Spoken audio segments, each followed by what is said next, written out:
Hello students, welcome to the chemistry classes. ఈరోజు మనము functional groups గురించి చూద్దాం. సో ఫస్ట్ వన్, కార్బన్కి మధ్య సింగిల్ బాండ్ ఉంటే దాన్ని మనము ఆల్కేన్ అంటాం. ఆల్కేన్ ఎగ్జాంపుల్ CH3 ఇక్కడ సింగిల్ బాండ్ మాత్రమే ఉంది. నెక్స్ట్, కార్బన్కి మధ్యలో డబుల్ బాండ్ ఉంటే దాన్ని మనము ఆల్కీన్ అంటాం. Alkene example CH2 double bond CH2. So next, alkyne కార్బన్కి ట్రిపుల్ బాండ్ ఉంటే దాన్ని మనం ఆల్కైన్ అంటాం. So example CH triple bond CH. ఇక్కడ కార్బన్కి 3 బాండ్స్ అనేవి ఉన్నాయి కాబట్టి ఇది మనకు ఆల్కైన్ గ్రూప్కి చెందిన compound. Next, aromatic.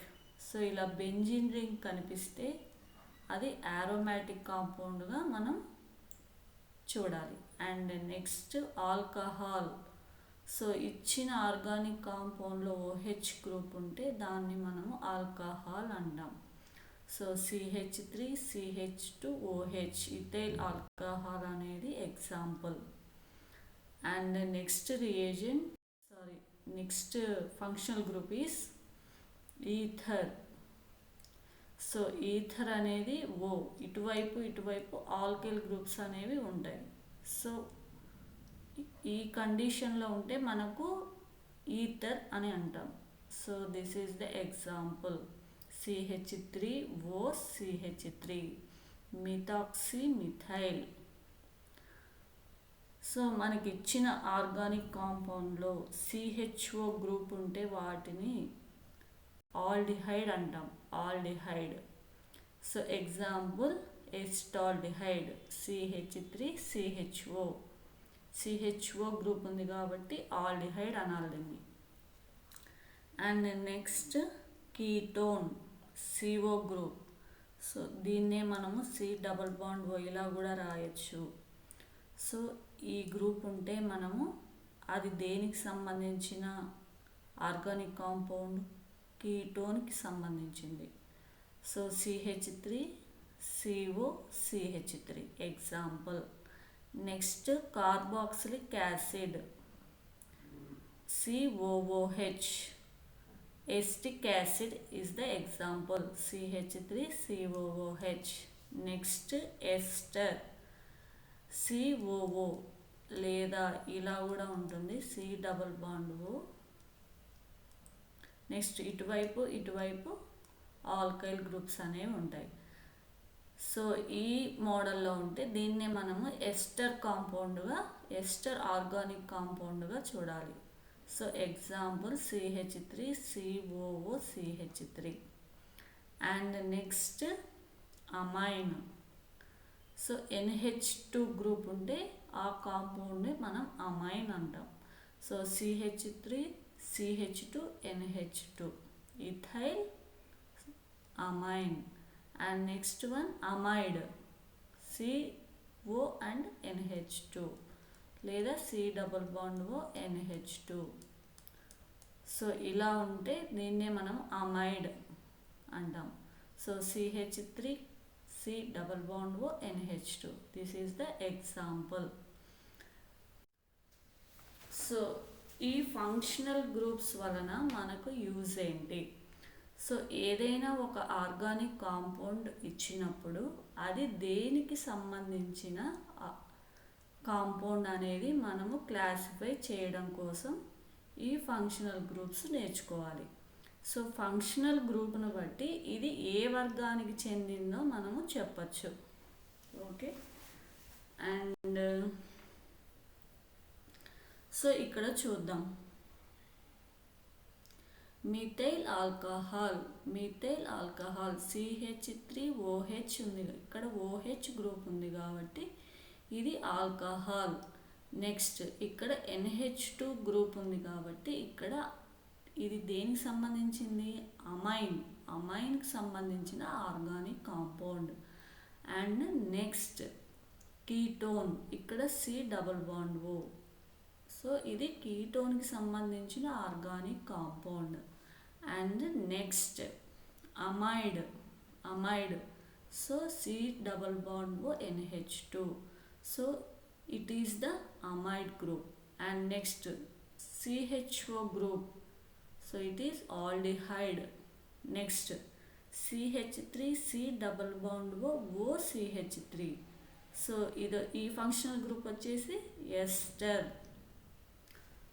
And next C double bond O OH. So ఈ కాంపౌండ్ మనకేంటి acid. And next CH3Cl. So alkyl halides. And next CH3OCH3. So దీన్నే మనము ఆల్కైల్ గ్రూప్ కాబట్టి దీన్ని ఈథర్ అంటాం. సో ఎగ్జాంపుల్ మీకు ఇంకా క్లియర్గా అర్థం అవ్వాలంటే ఆర్గానిక్ కాంపౌండ్ అనేది ఇండియా అనుకోండి. ఇండియా. సో ఇండియాలో ఇంకేముంటాయి మనకి? స్టేట్స్ ఉంటాయి.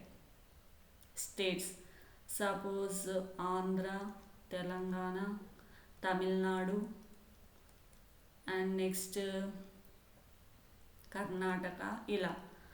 సో ఈ స్టేట్స్గా ఇండియా అనేది స్టేట్స్గా ఎలా డివైడ్ అయ్యిందో ఆర్గానిక్ కాంపౌండ్స్ అనేవి ఫంక్షనల్ గ్రూప్స్ ద్వారా కాంపౌండ్స్ అనేవి డివైడ్ చేయొచ్చు. సో ఇచ్చిన కాంపౌండ్లో OH గ్రూప్ ఉంటే ఆల్కహాల్ అని, NH2 గ్రూప్ ఉంటే అమైన్ అని, C double bond O group ఉంటే కీటోన్ అని, and next C double bond O NH2 ఉంటే అమైడ్ అని ఇలా అంటారు. సో ఇలా గుర్తుపెట్టుకోండి. నెక్స్ట్ ఏ వర్గానికి చెందింది అనేది మాత్రమే ఇక్కడ మనకు ఫంక్షనల్ గ్రూప్ ద్వారా తెలుస్తుంది. అండ్ నెక్స్ట్ క్వశ్చన్ ద్వారా చూద్దాం మీకు క్లియర్గా అర్థం అవడానికి. C2H5O C2H5. సో ఇక్కడ చూడండి ఇది దేనికి సంబంధించింది? Is a. సో ఈ ఇథైల్ అనేది ఒక యాసిడా, ఆల్కహాలా, ఈథరా, కీటోనా అంటే దేనికి సంబంధించింది ఇది? ఇక్కడ ఫంక్షనల్ గ్రూప్ ఏంటి? Alkyl group. సో ఈథర్ ఇలా అడుగుతారు. And next C2H5 C double bond O CH3 is a. So ఇక్కడ ఫంక్షనల్ గ్రూప్ ఏంటి? C double bond O అనేది ఏంటి? యాసిడా, ఆల్కహాలా, అమైనా, కీటోనా? సో దేనికి సంబంధించింది ఇది? C double bond O కీటోన్కి సంబంధించిన organic compound. And next option 4 is the correct answer. So next question చూద్దాం. CH3CH2COOH is a. ఏంటది? Acid, amine, aldehyde, alcohol. So ఇదేంటి? యాసిడ్. COOH గ్రూప్ ఉంటే మనకు ఇది ఒక యాసిడ్ అనేది మనకు చెప్తుంది. సో ఈ కాన్సెప్ట్ మీకు అర్థమైంది అనుకుంటున్నాను. మనం ఈ ఫంక్షనల్ గ్రూప్స్ ద్వారా ఆర్గానిక్ కాంపౌండ్స్ అనేవి దేనికి చెందినవి క్లాసిఫై చేయడానికి మనకు ఉపయోగపడుతుంది. Okay, thank you students. ఇంకో కాన్సెప్ట్తో నెక్స్ట్ క్లాస్లో కలుసుకుందాం. Thank you.